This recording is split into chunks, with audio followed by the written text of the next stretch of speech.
Ito ang inyong lingkod na nagbabalik upang magbigay ng mga balitang walang bias at pawang katotohanan lamang. Ito ang Bayang Pinas. Ang isyuang ito ay naging usap-usapan sa buong bansa at iba't ibang social media platforms. 1 trillion pesos ay tinakbo ni Tamba mula sa kaban ng bayan at pinaiimbestiga nitong si Congressman Rodante Marcoleta at Vice President Inday Sara Duterte. Dito nga natin makikita mga kaibigan na itong si Tambaloslos Romualdez na ito at mapapatunayan na ang kanyang habol dito bilang isang kongresista ay itakbo ang pera na galing sa kaban ng bayan. Dito nga natin makikita mga kaibigan na itong si Tambaloslos Romualdez na to, ang Speaker of the House ng Kongreso, ay talagang pansariling interes ang kanyang hanap o ang kanyang pakay. Kaya siya naging kongresista at wala siyang pakialam sa kung anong mangyayari sa ating bansa at pati na rin sa ating mamamayan. Kaya na lamang itong 1 trillion pesos na ito na sanang pondo na may ilalaan sa ating bansa ngayong taon ay tila ba bakit nawawala? Dahil nga mga kapatid, itong si Tambaloslos Romualdez na ito ay kinupit niya at ibunulsa niya. Hindi pa napapatunayan o hindi pa naimbestigahan kung sino ang mga kasabwat nitong Tambaloslos Romualdez na ito. Ngunit tayo ay nakakatitiyak na itong si Tambaloslos Romualdez na ito ang nagbulsa nitong pera na ito. Salamat na lamang kay Congressman Rodante Marcoleta at pati na rin kay Vice President Sara Duterte sa kanilang masigasig na pag-imbestiga dito sa patungkol sa nawawalang pera sa kaban ng bayan na mahigit kumulang na 1 trillion pesos. Kung nyo pang matatandaan, ang budget na nailaan sa ating bansa ngayong taon ay mahigit kumulang na 5 trilyon. Kaya kung 1 trilyon ang nawawala sa kaban ng bayan ay talagang napakalaki nga. Well, para nga sa kabuang detalye ay panoorin ang buong video. At salamat na rin sa ating mga solid viewers sa walang sawang pagsuporta. At kung bago naman sa ating channel ay syempre huwag kakalimutan mag-subscribe, pindutin ang notification bell, piliin ang all upang laging maging updated sa mga balitang bago, totoo at walang bias dito sa channel ng Bayan, ang Bayang Pinas. Most corrupt countries in the whole world. Nagpapakalinis kayo? Aba kung malinis pala ang mga opisyalis natin, bakit palagi tayong nililista ng transparent? Ang tanong ko po, bakit nagmamahal ba yung bigas natin? Hindi lang mahal ang bigas. Ang issue ngayon is gutom ang Pilipino. Ako, putang ina kayong taga-gobyerno, bilihin na lang ninyo yung bigas, ibigay ninyo sa mahirap. Total ang pera nandyan, hindi nawawala yan. China is not the reason why the Philippines is poor and miserable. We are the poorest country now in Asia Pacific and we are the dumbest. Mga kababayan, ito na po ang sinasabi natin na mukhang we are going through a period of enlightenment, illumination na again, sabi meron tayong 5,500 flood control projects. Yung pala, grabe ang baka dahil sama ng quality. Sabi bumababa ang ating poverty rate at food poverty. Yung pala, niloloko natin ang ating sarili. So, ngayon, ang ating headline, palagi na lang po yung South China Sea. Gusto ko lang pong bigyan ng counting paliwanag. Hindi po ang China ang dahilan kung bakit tayo nahihina. China is not the reason why the Philippines is poor and miserable. We are the poorest country now in Asia Pacific and we are the dumbest. Hindi po China makagulungan, kundi ang ating mga masasamang loob sa ating gobyerno at sa ating mga business and economic leaders. Sila po ang sanhi kung bakit tayo ay pahirap ng pahirap at sila naman ay payaman ng payaman. Hindi po China. Huwag po natin nililihis. Ang ginagawa nito ay diversion at distraction para hindi mabigyan ng pansin ang tunay na sanhi ng ating kahirapan, which is the poverty and the hunger and the corruption and the graft in government. Hindi po China ang dahilan yan, kundi ang ating mga liderato. Hindi po ako ang traidor, ang mga traidor ang nagnanakaw ng 1 trillion pesos per year according to World Bank estimates. Sila po ang mga traidor. Sana all. Yes. Diba? Sana all. So, dito ho, kung ganyan kayo kakilatis kumilatis sa budget po ng isang ahensya, paano yung iba? Although, maaari sabihin, kasi wala namang humingi pa ng audit report ng Confidential Intelligence Fund ng Presidente. O kaya po ng DOJ o ng sino man pong merong CIF. So siguro, hingi din kayo ng kopya. At kung meron din pong disallowance, ilantad din po ninyo. Lahat ng ahensyang may CIF. Okay. At ganyan ang gawin ninyo. Di ba? At maliban po naman dyan, okay, yung pagkilatis ninyo to the max ng ilang mga agencies gaya ng DPWH, ganun din po sana dito. At wag ho nating aprubahan kaagad in one sitting.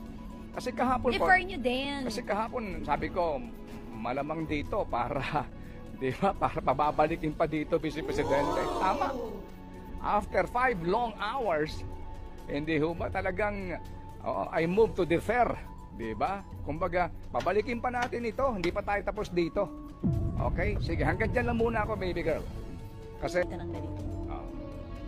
hindi ko alam kung bakit, pero for sure, masasagot ninyo. Nasanay din kasi yung iba na nagkakaroon sila ng free pass pagka kaalyado. Tama, mali. So, dapat kaalyado o hindi, diretso mo lang. ganyan ang pagbusisi. Hindi pwedeng sa porke wala ng unity sa kanya lang. Di ba? Kaya di sumasagot kaya nagtataray kaya nagsusungit. Sinanay ninyo. Kasalanan nyo. Di ba? For the past years, ako nga ang tingin ko kung bakit ito, with all due respect, si Representative Stella Kimbo, medyo kabado kahapon, medyo may nervyos, walang authority, parang walang control sa session na nangyayari. Kasi kung matatandaan natin, inilabas noon ng Rappler September 19, 2023. Isa, si Stella Kimbo, 'di ba? Sa nagtanggol sa confidential funds ng ikalawang pangulo. So siguro naisip niya, teka, saan ako lulugar dito? Pero sabi naman ng iba, eto na parang siguro baka nagising siya. Pero hindi ba si Congresswoman Stella Kimbo rin ang naglahad in Siya open rin, public in all fairness session naman, na naubos o ginasta in 11 days. ang halagang 150 million o 25 million. Siya nga din. Yes. Kaya po kahapon ko napanood yun ang buo yung hearing, naging emotional pa siya sa dulong parte, sa halos patapos na. Anong sabi Naging niya? emotional, parang Hindi sinasabi kaya doon niya. napainom din ng Rhea Generic si Hindi, pero talagang nanginginig ang boses. Matagal na naman pong parang paos ang boses ni Madam Stella, ni Madam Chair. Pero kahapon naging emotional siya. Sa kanya daw tinagal sa Kongreso. Yung kahapon daw, itong nangyayari ito ang pinakamahirap. Hindi man yung kahapon, pero ito, yung issue sa confidential funds, ang pinakamahirap. Okay, so mga kapatid, di pa ho tayo tapos sa usapin na ito at mamaya po may mga ilan pa ho tayong mga tatawagan para po matulungan tayo sa pagpapaliwanag po sa isyong ito at atin din po pupuntahan, mga kapatid, ito pong Commission on Audit Report na ito. And also, again mga kapatid, sa lahat po ng mga nakikinig po sa atin, tangkilikin po natin, pag-isipan po natin ang isyong pambayan na ito sa kapakanan ng lahat. Okay?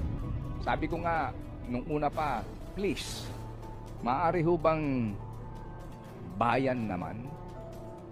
Isang tabi na ho natin ang personalidad. Kasi lagi tayong ganun sa tao, ang lumalabas na loyalty mo sa tao, doon sa personalidad, hindi sa bayan. Kaya ho tayo nagkakaganito. Ang focus natin lagi doon sa tao. Dito po ang pinaka-importante, bayan. Bayan naman. Bayan muna. Alright, magandang araw po sa inyo lahat. Mag-react po tayo doon sa mga video na napanood natin, mga ka-reaction. Nakakamiss po itong si Madam Miriam Defensor Santiago, no? Kung pwede nga lang ibalik siya kahit na lang, kahit na 3 taon lang, no? Kung pwede lang, kung papayagan lang tayo ng nasa itaas, no? Ibalik lang natin siya ng 3 taon lang, yung nalalabing 3 taon ni Marcos Jr. Siguro itong si Tambaluslos saka itong mga nasa Senado na mga nabayaran at nabiling mga kongresista at senador. Hindi ko lang alam kung ano mga pangalan nila, pero palagay ko laging kasama ni yun laging kasama ni, alam niyo na, Pero bakit sa Senado? Ito na lang po ang pagpasa nila ng batas dito sa budget hearing or budget deliberation para sa 2025. Alam niyo po ba na 297 or 296 ang bumoto po ng yes at 3 lang ang bumoto ng no, na yung 3 na yon hindi naman nakakatulong sa bayan. Okay? Dahil sinasabi nila ng itong mga young guns na ito na nawawala na raw ang tiwala ng mga tao ay mga Marcos loyalist kay Inday Sara na bumoto kay Inday Sara because of Marcos Jr. Huy, mga ulol. Unang-una, mas malaki ang boto ni Inday Sara, mga young guns. Si Bangag Jr., kaya lumaki ang boto dahil nakipagsabwatan sa Smartmatic. Andyan ang affidavit ni Atty. Glenn Chong na bakit hanggang ngayon ayaw kasuhan ni Lisa Tanas na sinasabi mismo nilagay sa affidavit na si Lisa Marcos ay nakipagsabwatan o nakipag-connives sa Smartmatic para dayain ang ahlalan. Andyan si Glenn Chong sa Pilipinas. Pero ayaw kasuhan. Pero ang gustong tanggalin si Inday Sara na mas maraming boto kasi baka malapit nang magtunay matuluyan sa Code Blue si Bangag. Tandaan ninyo, last year nag-muscle spasm ang Addictus Benedictus at nataranta si Lisa Tanas.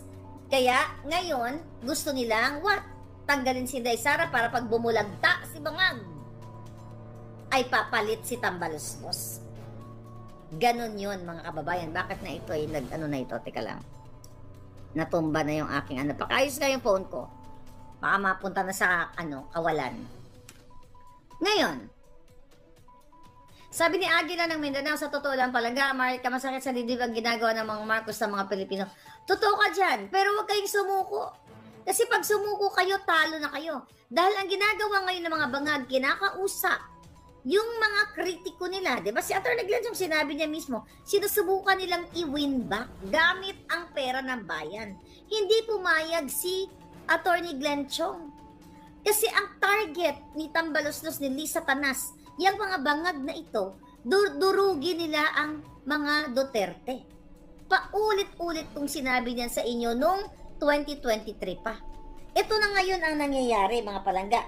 Puro pagpupolitika. Diba, ginawa nila ng kwento na si Inday ay nagbi-beach doon sa island ng Calagwas ba yun? Anong island yun?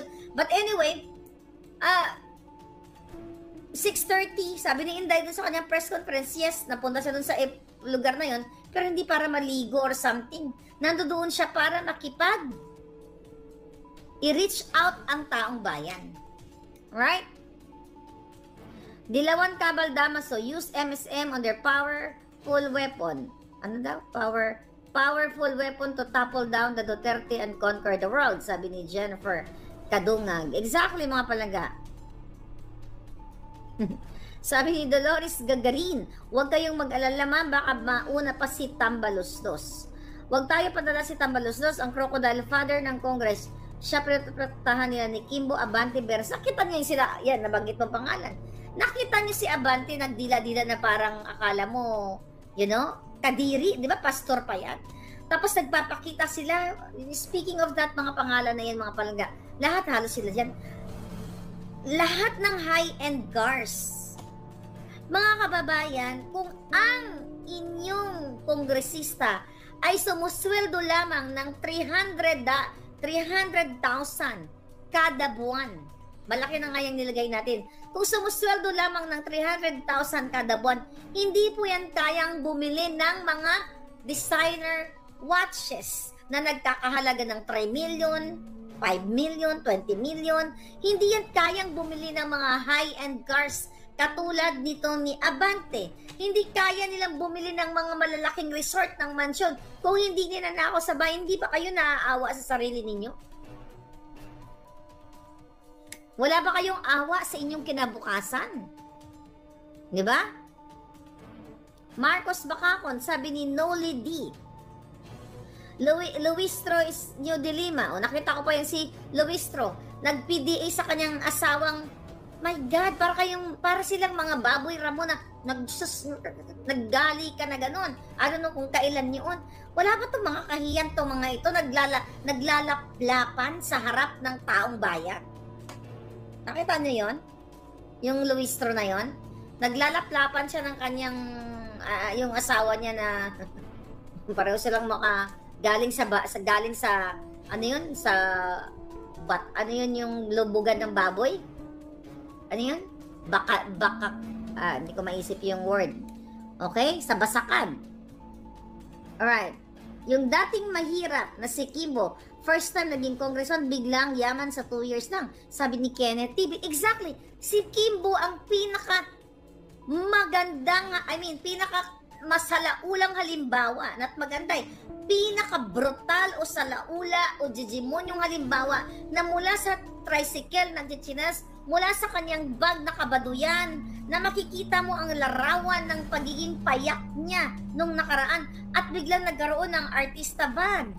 Biglang nagkaroon ng mga mamahaling relo. 5 million, 10 million, mga diamanting kumikinang. Yan po ay galing sa dugot pawis ng Pilipino na hanggang ngayon, hindi kayo makakain, di man lang kayo makabili ng prutas. Kaya dapat, I wish mabura ang lahat ng mga ito sa politika. Whatever, kung ano man yung means para mabura to mga ito. Pero you know what? Sabi nung kausap ko kanina, alam niyo sabi sa akin, kung gusto nyong Amerikana, kung gusto nyong matapos yung problema ng Pilipinas, isang malaking revolusyon. At tapusin, wag pabalikin. At sabi ang mga Marcos, parang katulad dun sa family sa Russia na binura yung mga pangalan nila, I forgot the name. Na I think parang ginornog pa yata sila. Anong year yon? Sino nakaalam ng history na hindi natin na-research, ba? Parang ginornog ang buong pamilya at yung mga apelyido nila ay hindi na pwedeng gamitin, di ba? Dahil sila ay isang malaking salaula o kahiyan doon sa kanilang bayan. Romanov, thank you. Sabi ni Unfiltered, thank you Palangga. Di ba? Nakita ninyo? Ito rin dapat yung ginagawa sa the Romanovs, Thank you, Palangga. In 1917, sabi ni General Manager. So, ito rin dapat ang ginagawa sa mga pamilyang Romualdez, Araneta, Marcos, at lahat ng mga kawatan. At yun, sila talaga ang kasama nyo na yung mga dilawan. Okay? Na kumakampi sa kanila ngayon. Binubura sila dapat sa lipunan. Bakit? Habang kayo ay naghihirap, habang kayo ay tumatangis, walang pamasay, walang pangkain, walang panggamot, ang mga pamilya ninyo, ang buwaka ng Inang Marcos ay nagbayad, na pinapalabas, na kunyari galing sa kaibigan, na nagbayad ng duran-duran for estimated 1 to 1.5 billion, included yung transpo, airfare, everything, private plane, lahat, wala pa yung paglamon ng kanyang birthday. Habang kayo ay nagpapakahirap, sila ay gumagastos ng million-million dollar. They don't care about you. Kahit ang bunganga ni Duterte in the past, nakita ninyo, hindi ginawa ni Duterte. Yung lechon lang ni Duterte. Nang nag-birthday si Duterte, di ba? Ginawa niyang issue. Pati media, ginawa niya ng issue. Nagpalechon lang si Duterte. Kahit construction worker, kahit labandera, pwedeng magpalechon. Pero si Duterte, nung nag-birthday, ginawa niyang issue. Pero yung nagduran-duran, si Bangag Jr., wala, tahimik yung mga buwakan ng ina. Sabi ni Palangga, ano kaya yung video? Pwede nga baka tsok-tsakan ni Satanas yun. O another polboronic, or pwede din yung heavy luggage. So may bala si Inday. Kaya dun sa mga, alam mo yung iba kasi, parang, nawala na ako na pag-asa, marupok kayo. Ibig sabihin, hindi matibay yung inyong paglalaban. O ibig sabihin, you are not fighting for your country.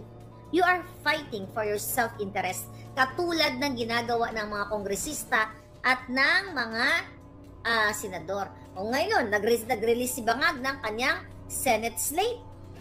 Anong Senate slate niya? O tignan mo, andyan si Manny Pacquiao. Anong sabi ni Manny Pacquiao? Pag ako nanalo, hahabulin ko si Imelda Marcos, pananagutin ko. Remember that? Kaalyado na ni Pacquiao ngayon. Nasa slate. So don't vote for Pacquiao at all.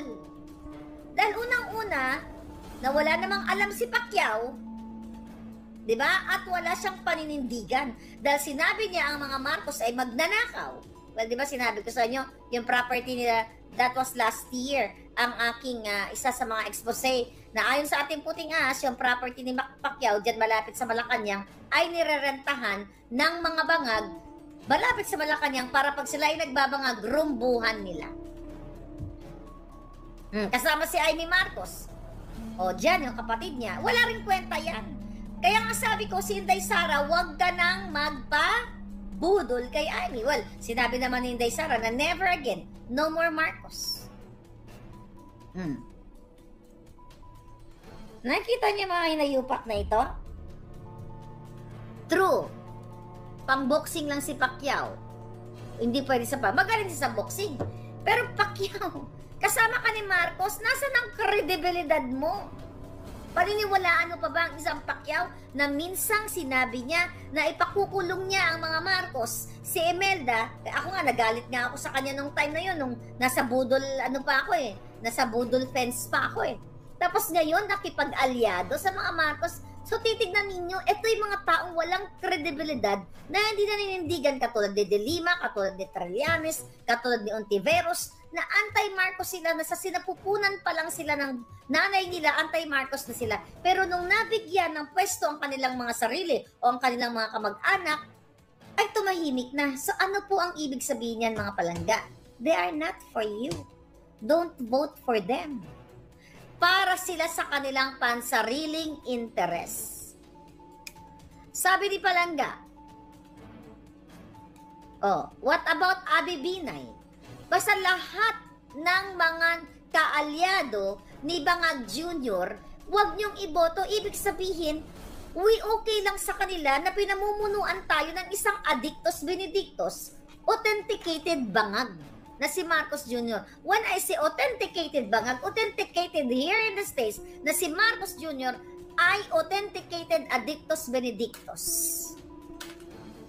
Ayaw nga mag-file ng case eh. Okay? Puro pumunta sa India. Yung kanilang, not really pumunta sa India. Pumunta sa app, yung kanilang authentication. I talk about that last night. Diba?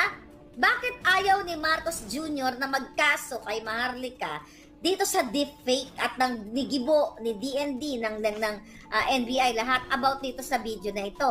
Kasi ayaw ni takot si Marcos na malitis dito sa Amerika. Kasi once Marcos Jr. filed a case against me na sinasabing deepfake ang video, doon magsisimula ang tunay na bakbakan.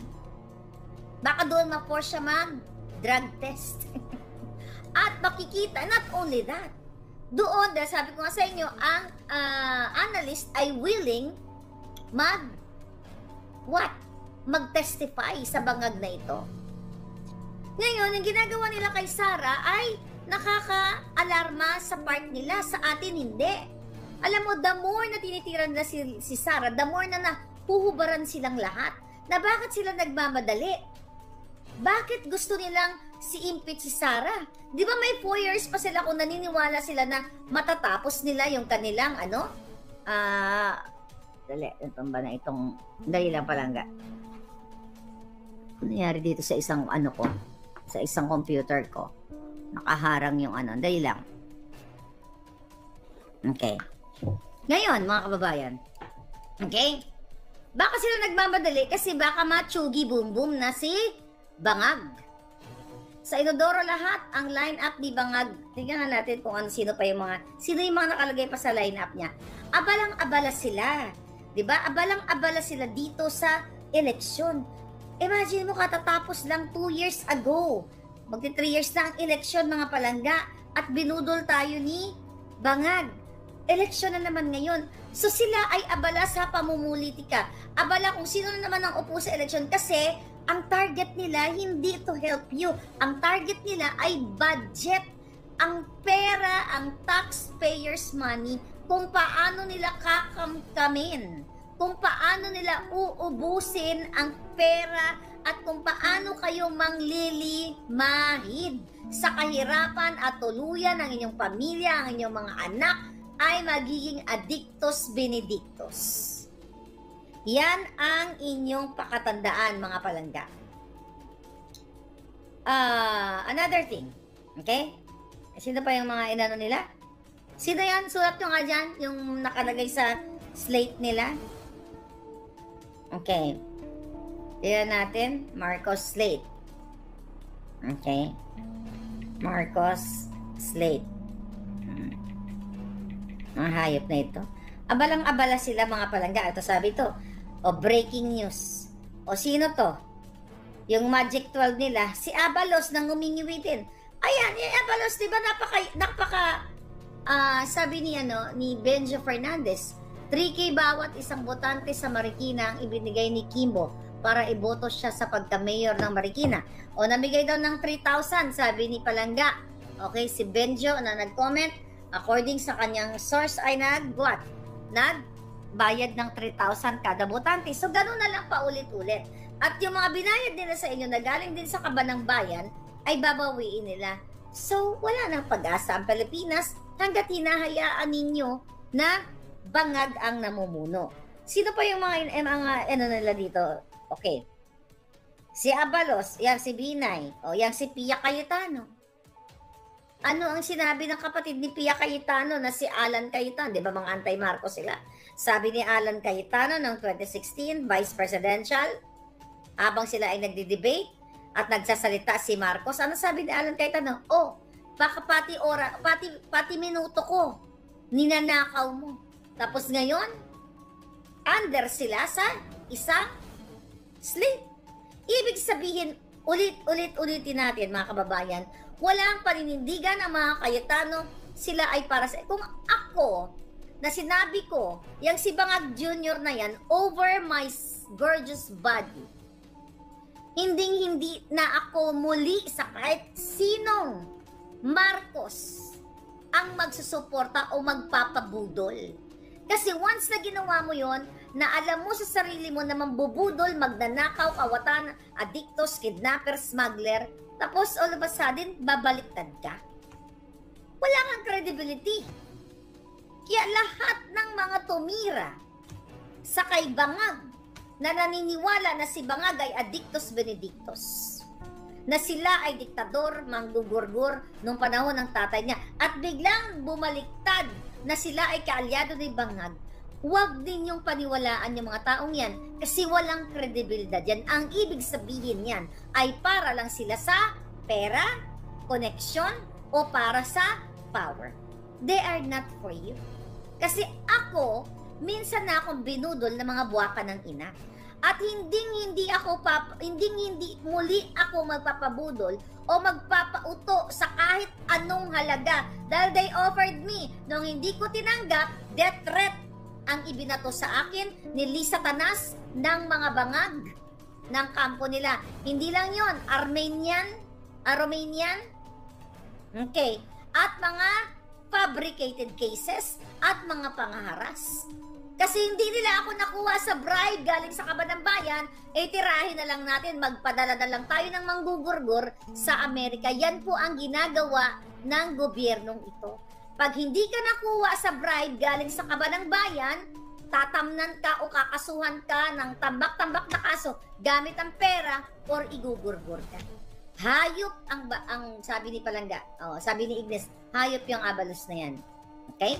So wala kayong, mga kababayan, may mga nasabi na, hindi ka ba napapagod? Hindi. Ba't ako mapapagod sa mga inayupak na to? Dahil pag napagod ka, napagod lang ako sa kasiyahan actually. Kapag napagod kayo ang talo.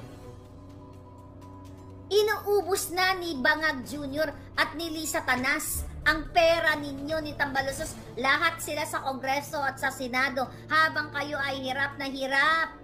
Pero yung iba sa inyo, wala kayong pakialam. Yan ang problema sa Pilipinas. Wala kayong pakialam na kukontento kayo sa 3,000 binabayad sa inyo. Okay? Pwede yan tanggapin ninyo pero wag yung iboto. Paulit-ulit na lang tayo. Ang mga elderly natin na may 500 ba, yung binibigay sa inyo, yung mga never nakapag-work sa buhay, 500 pesos na monthly na binibigay sa inyo, na hindi nyo pa rin natatanggap, kakapiranggot na lang. Okay? Yung pangbibigay ng ayuda, yan ay early vote buying. Vote buying na ginagawa ng bangag na ito. Kung hindi po kayo kikilos at hindi kayo gigising na okay lang sa inyo na mga buwaka ng inang mainstream media ay nakipagsabwatan kay Marcos Jr. na ikubli ang pag-appoint kay Michael Ma bilang special envoy to China. No documents at all, but Michael Ma is enjoying the diplomatic perks and enjoying the smuggling business, which is yan nandyan, pinatawag yan, nasangkot sa smuggling hanggang ngayon, January 2023, magdadalawang 2023, yes, magdadalawang taon na, ikinubli sa taong bayan at in-expose ko sa inyo, ang media, pinagtakpan din, di ba? Ang pag-appoint sa Amerikanong si Paul, wala kayong ginagawa. Then, hindi ko kasalanan kung bakit ganyan ang hirap na dinadanas ninyo. Sir Zorro, thank you. And now, yung pagbenta ng ginto. Okay? Yung pagbenta nila ng gold natin, ng gold reserve, na ikinubli, baka yan yung tinatransport ni Lisa Tanas doon sa Dubai. Baka yan yung kanyang mga secret na transaksyon. Di ba ang sabi ng mga inayupak na yan, ang sabi ni Pangulong Duterte noong 2017 na sinasabi na isosoli o ibabalik ni Amy Marcos o ng mga Marcos ang mga ninakaw nilang yaman at mga ginto? Eh bakit ngayon yung gold reserve natin ay ibinenta ng mga walang iya? Kung binenta man nila itong gold reserve natin, di ba? Na sana nakita natin yung impact dahil impact sa ekonomiya. Nakita natin dahil kailangan, di ba? Ng bayan natin. Pero anong nakita nyo? Mukhang ikinubli pa yung pagbenta. Recently, hindi ka agad ina-announce ng gobyerno ang pagbenta ng ating gold reserve, mga kababayan. Diba? Buti sana kung itong pagbenta na ito ay para ibsan ang problema sa ating bagsak na ekonomiya o kawalan ng trabaho ng mga taong bayan, or ito ay ginamit sa pag-invest sa mga infrastructures para kumita tayo or lumago ang ating kabuhayan at magbigay ng mga programa para sa ating mga mamamayang Pilipino. Pero anong nangyari? Wala, may impact ba yung pagbenta nila ng ginto na yan, mga kababayan? Ano ang impact? Kasi pwede na dahil tayo ay bagsak para to stabilize the economy, yun nga. Marami na rin ang mga problema natin, 'di ba? Dahil nga ninanakaw nila ang pera. Hindi mo kailangan magbenta ng ginto. Kasi ang mga ginto, ang mga diamante ay suot ng mga putang inang kongresista at senado. 'Di ba nga, pa-concert pagbenta tayo ng ginto pero 1 million to 1.5 billion dollars binayad lang sa Duran-Duran. Si Tambaluslos nag-donate sa Harvard last year ng $2 million. Yung 800 billion ang program funds, 1 billion a day na flood control na walang nangyari. Hindi mo na kailangan magbenta ng ginto. Dahil marami tayong pera pero ninanakaw ng mga buwaka ng ina. May nakita ba kayo? Buti sana kung nagbenta tayo ng gold reserve ay gumanda ang ating ekonomiya. O ininvest ba para sa kapakanan ng bayan? O binenta nila for their vested interest at nasa offshore account na. Di ba? Sulat ko lang to. Baka makalimutan ko to. Okay? So, anong gagawin nyo ngayon, mga kababayan? May tanong ako sa inyo. Talaga bang hahayaan nyo na si Bangag ay magtagal pa? Okay, may gugurgur rin ako. Isa lang. I will gurgur you right now. Okay? Okay, James, you're the first one that I will gurgur. Bye. Okay. Akala mo si Lisa Tanas lang ang gustong ang literal kasi ng gugurgur yan eh. Dods Ang, magmarcha na. Okay? Sabi ni Dods Ang. Tinulong na lang sana sa mga mahirap na Pinoy. Ayun ang nga palangga, ang sabi ni Imelda Marcos nung in-interview siya ni Mel Tiangco, na itong mga papeles na ito, sabi niya, ay mga bill of lading, mga dokumento na makakapagtubos ng pera ng Pilipinas at ng buong mundo. Kaya nga, isa kayo dyan na hopeful kayo nung si Bangag Jr. ay tumatakbo na kapag siya ay nanalo, ay gagamitin ni Bangag Jr. ang power niya as a president para mabawi yung mga yaman, di ba? Ng mga yaman nila o makuha yung mga ninakaw na yaman. Ninakaw para sa taong bayan, pero dinagdagan pa nila. Ninanakaw pa ang mga magsasaka. Imbis na tulungan kayo, ano ang ginagawa ni Bangag Jr.? Import. Okay?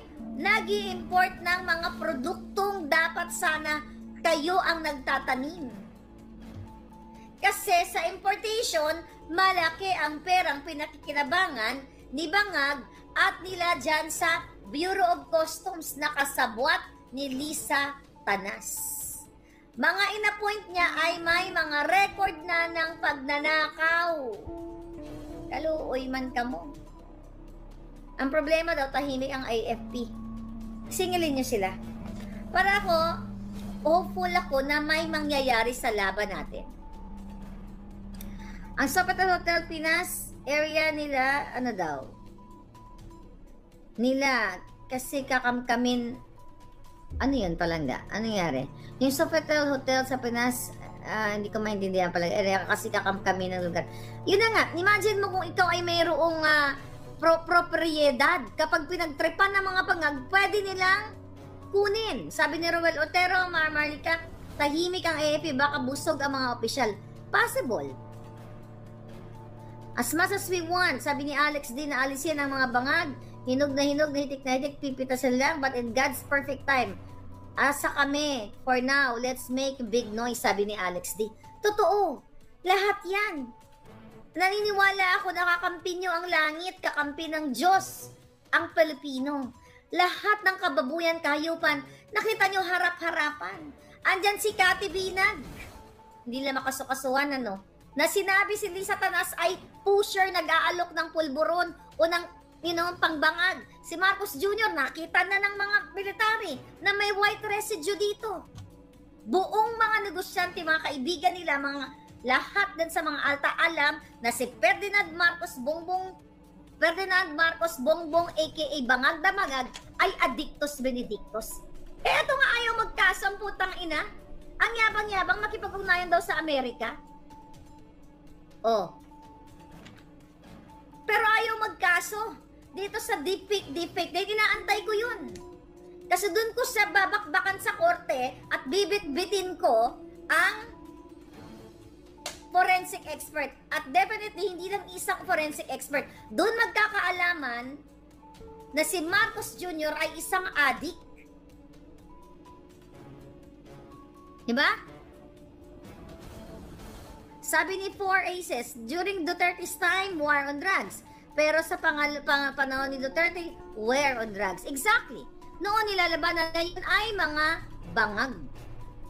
Kailan ba matutsugi? Sabi ni Palangga. Malay nyo, mamaya, kurupog-kurupog na yan. Di ba, magkurupog-kurupog na. Sabi ni Feli, nasaan na ang Maharlika Funds? Ayan, tulad ng Maharlika Funds. Ayan, nasaan na ang pera na ba? Isa pa yan. Saan sila nag-invest? Transparent ba sila? Ilang milyon ang sinisweldo dyan sa mga managers na yan, na mga kaalyado nila. Pera nyo yan. Hindi ba kayo naaawa sa inyong mga sarili? Lalo na yung mga active sa social media, sa mga balita na nakikita ninyo. Even though yung mga anak ninyo na hindi active, Hindi ba kayo naaawa? I mean, when I say hindi active, hindi alam, well, mga bata pa yan, hindi alam yung ginagawa ng bangag na gobyernong ito. Hindi ba kayo naaawa sa future nila? Kayong mga OFW, thank you dahil gising na gising kayo.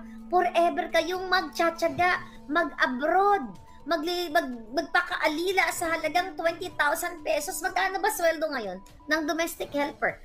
2 years contract sa halagang $400 or 20,000 pesos dahil wala kayong oportunidad sa Pilipinas. Hindi ba kayo naaawa? Kaya lumabas na kayo sa inyong mga tahanan. Kapag mayroong mga Friday group, supportahan mo, andyan si Maui. Diyan sa EDSA Friday group nila. Tuloy-tuloy nyo lang yan. Pasa saan Batma? Tatapos na yan. Tignan nyo. Yung mga nagrarally, ito, observation nyo rin yan. Nagrarally, mga utos yan ng mga makakaliwang grupo na i-impeach daw si Sara. Free sila. May mga placard sila, impeach Sara, ganyan. Hindi sila inaharang ng polis. Hindi sila hinihinga ng permit, hindi sila ginigipit. Pero pag yung mga kritiko na ni Bangag ang mag-rally, nagpapadala ng bata-batalyong mga polis. Katulad sa KOGC at dyan sa EDSA. Hindi nyo ba nakikita yan?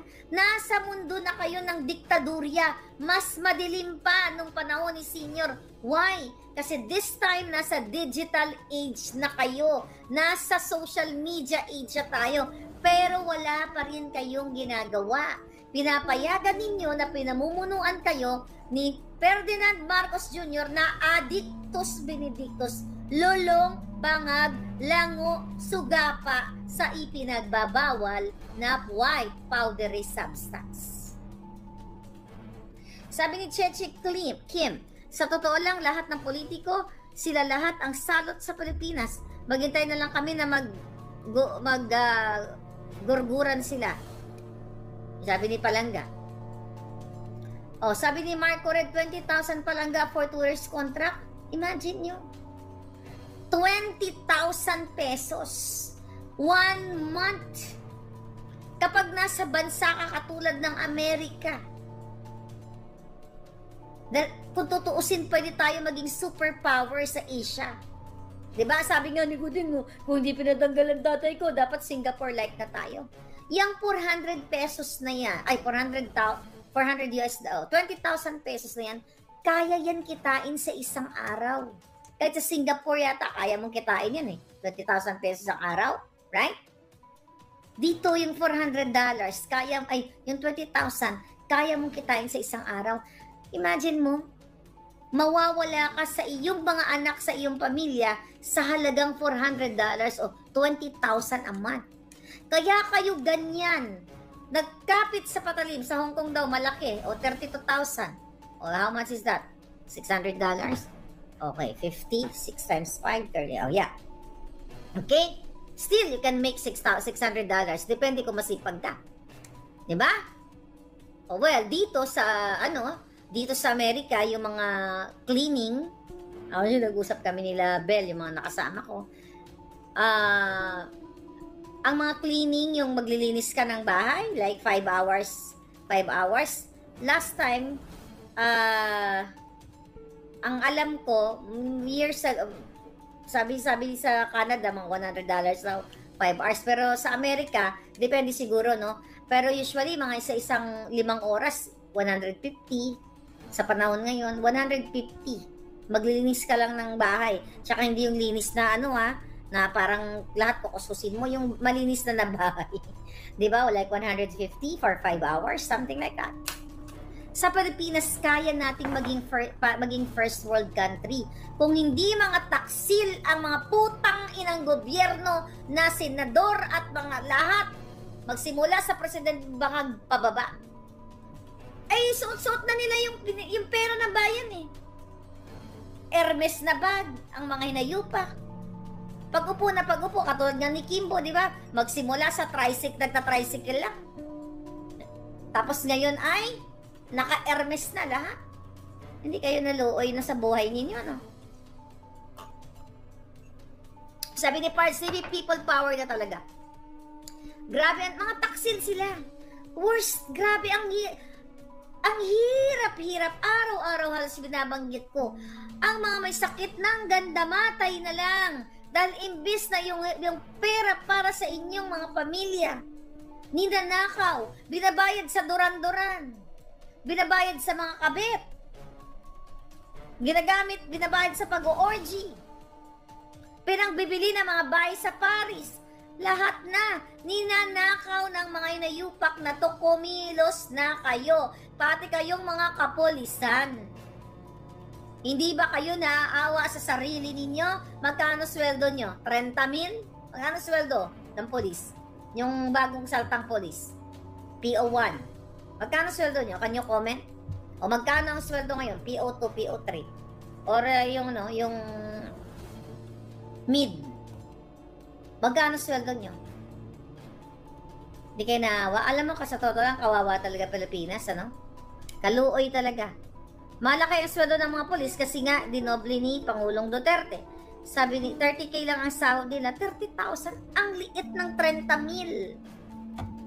Samantalang ang mga general ay kumakamal ng milyon-milyon, nakikipagsabwatan sa mga pogo operation, nakipagsabuatan sa pulburon, sa mga illegal na negosyo. Sila ang mga nagpoprotekta ng mga illegal na negosyo ng mga dayuhan. Yang mga general. Kayo mga PO1, kaya kayo ngayon, yung iba dyan, hindi naman lahat, nagtsatsaga kayo sa mga yung mga maliliit na binabayad sa inyo, pang 500 sa kalye, o pang yung binabribe sa inyo, like yung mga traffic enforcer na uso pa rin ngayon, na iniipitan ng 500 ba? Okay? O, mayroon tayong gugurgurin ngayon. Okay? Isang gurgura na lang. Okay, Cleofi, gurguryu. Ikaw ay Satanas, katulad ni Lisa Tanas. Alright. Sa amin si Chanko nang nabota, sip-sip kay Bangag. Sabi ni Reliza Villarroel.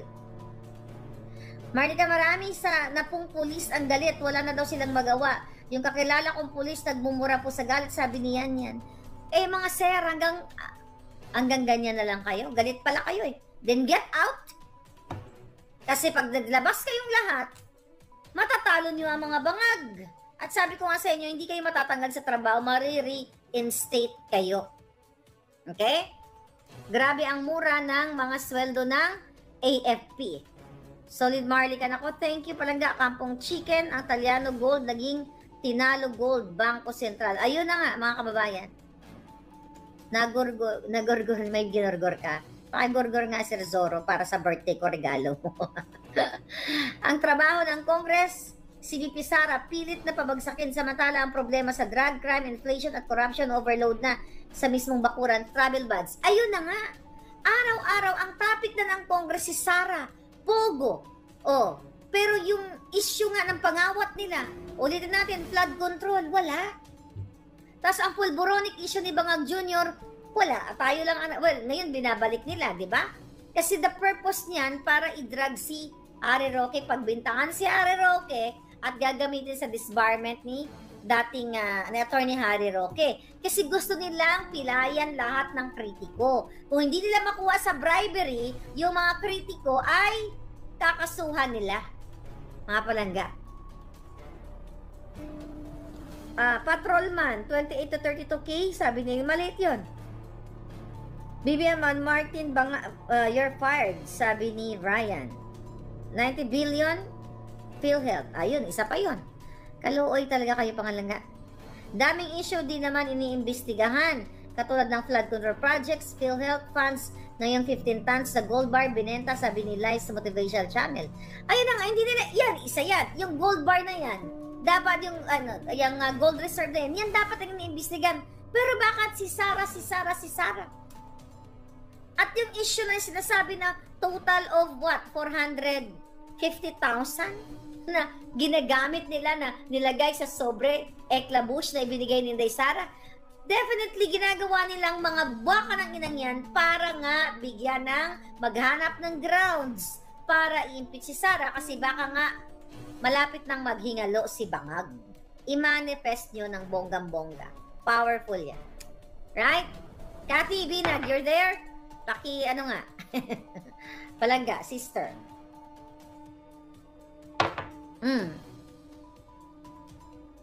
Dapat po makisama. Sabi ni Maria Teresa, dapat makisama ng KOJC sa rally para may pwersa. I'll comment about that. Diba, recently, nagkaroon ng statement ang KOJC na in the meantime, di muna sila makikialam. Ang nakikita ko dyan, you have to understand, huwag kayong magalit sa KOJC, sa kanila. Nagbuwis na sila ng buhay, yung isang namatay doon. Diba? Na-traumatize na yung mga tao. Pakatandaan nyo, hawak nila si Pastor Quiboloy. Maaaring may ginagawa sila, hindi natin alam, tinatakot nila, sinisindak nila, na kapag si Pastor Quiboloy, yung kanyang mga kongregasyon, ay, mag-rally at mag-rally, ay baka gurgurin siya o lasunin siya. Di ba remember? Doon sa video, Picoy video ni J.M. Morales, agent ng bayan, na inutusan, ayon sa video, inutusan si Picoy, okay? Yung kausap ni Picoy doon, inutusan sila ni Kumar sa pamamagitan ni Lisa Tanas na kausapin si Morales na wag nang magsalita, na si Marcos Jr. ay siya talaga ang pumirma doon sa pre-op, pre-op and authority to op. Diba? Remember that, na pwedeng magurgur sa aksidente o sa sakit o kung ano pa man. Diba? So yun yung iniisip ko na lang, na baka tinatakot si Pastor Quiboloy na kapag ipagpapatuloy nyo yan, magugurgur ka o pwede kang lasunin dito sa loob ng pitan.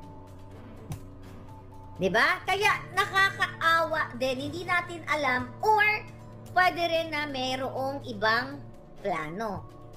We can only speculate kasi we don't know yet kung ano ang eksena sa loob. Diba?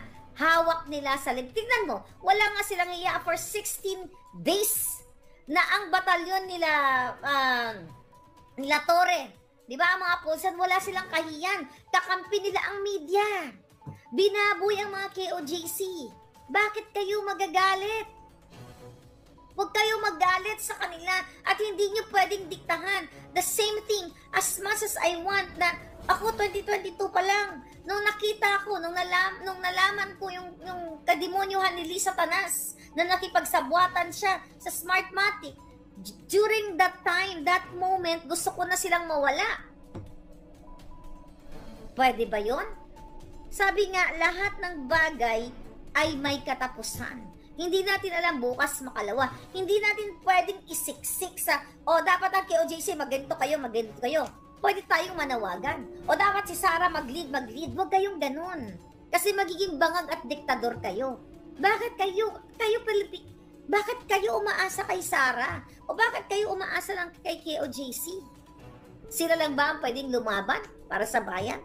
Lahat kayo part ng gobyernong ito. I mean, ng nasyong Pilipinas. So, bakit kayo aasa? Bakit hindi nyo tanongin yung sarili nyo? Ano ang pwede ko maikontribute para matapos na itong mga putang inang mga bangag na ito? Asa kayo ng asa. Andito na, I allowed myself na maging target ng mga jutang din. Ako may death threat. Pero sabi ko nga, sisiguraduhin ko na ang papatak na dugo, ang unan kanila, hindi sa akin. Sa huli, di ba? Dahil sila ang demonyo. Sila ang salot kasalut-salutan. Hawak nila si Pastor Quiboloy. Anong una? Hindi pa ba ako nangunguna? May nag-comment, mauna ka. Ano pa ginagawa ko? Hindi pa ba ako nangunguna? Oh my God. Ano sabi? 25 tons. Sabi ni Janelle, tama, 24M lang ang boto ni BBM. Pinakialaman lang ni Lisa. Ayun na nga, doon sa boto na yan. Alam nyo na yan. Okay?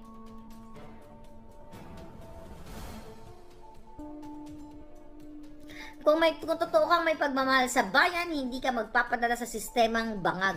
Sabi ni Gabs Board. Exactly. Cotton Fin, thank you. Hindi ka magpapaniwala sa bangag. Nakita mo na nga, Addictus Benedictus, ngiwi na lahat. Lahat binababoy na doon pa lang sa flood control. Doon pa lang maliwanag, doon pa lang sa bugas maliwanag. You know what I mean? My God. Sabi ni Perot, grabe ang help ni Mama Marica sa rally, too big bread. Well, effort yun ng ating mga palangga. Hindi lang naman ako nag-iisa doon palangga. You know, iba din, tulong ninyo. Di ba, wala pa ba I mean, well, baka troll lang naman yung nasasalita. Alam ko naman na you're there, mga palangga, gising naman kayo. Agila ng Mindanao, ang KOJC members ginigipit ng mga Marcos. Sabi ni my name, Kulafu, tama yan day, parang taas pamasahe lang yan. Iba ayaw nagwelga, pero pag mataas pamasahe, lahat naman magbenepisyo. Ayun na nga. Tama ka. Alam mo, good, napakaganda yung example mo. Di ba? Yung iba nagwelga para sa pamasahe. Na ibaba o itaas o whatever. Kung ang magbebenepisyo, driver o mga commuters. Hindi naman kayo lahat nakikialam. Pero kapag nagwagi, yung mga nagpo-protesta, damay kayong lahat.